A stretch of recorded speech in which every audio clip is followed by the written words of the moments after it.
дошли на всички гости на традиционния събор на село Плодовитово и както всяка година и тази година измерихме най-тежък и най-дълъг праз и сега е време да наградим участниците. Награда за участие в конкурса получава Михаил Венков. Заповядай, Мише, честито!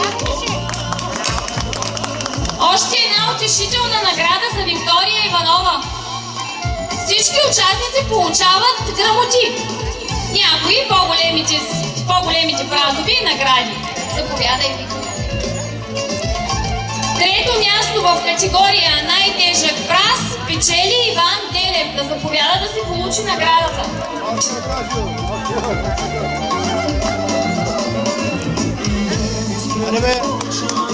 Браво, Ванко, заповядай.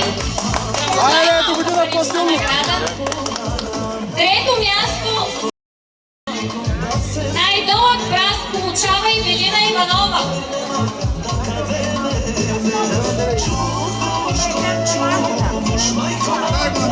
Вите, вземи на кака си наградата.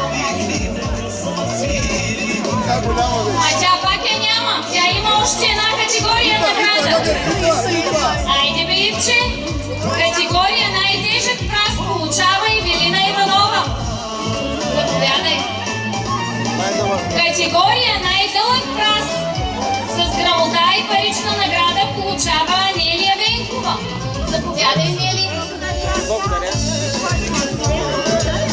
В категория най-тежък праз на първо място е Димитър Иванов.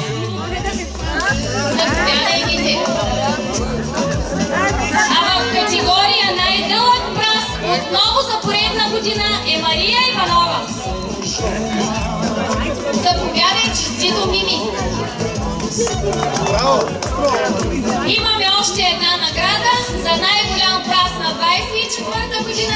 Печели отново Димитър Иванов. Заповядай, Вите.